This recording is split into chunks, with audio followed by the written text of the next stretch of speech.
Ukraine में युद्ध की शुरुआत के बाद से ही रूस पर कई देशों ने प्रतिबंध लगाना शुरू कर दिया। इस बीच भारत किस दिशा में जाता है उस पर भी कई सवाल खड़े हुए, लेकिन इसके बावजूद भारत ने वही किया जो उसके हित में था, यानी युद्ध को आज 1 साल होने जा रहा, लेकिन फिर भी भारत रूस के संबंध पहले जैसे ही है। रूस भारत को सस्ते दामों पर तेल बेच रहा। अमेरिका समेत कई पश्चिमी देश रूस पर वित्तीय प्रतिबंध और प्राइस कैप लगाए हुए हैं। इसके बावजूद भारत रूस से भारी मात्रा में रियायत कीमतों पर कच्चा तेल खरीद रहा।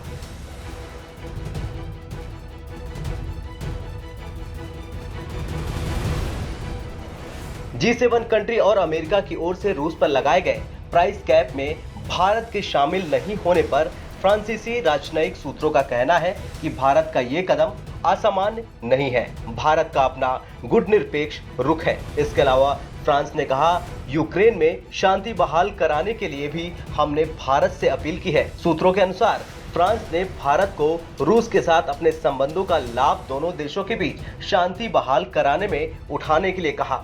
तो वहीं फ्रांसीसी राजनयिक ने कहा, हम अभी भी नहीं जानते कि यूएनजीए मसौदे पर भारत की स्थिति क्या है।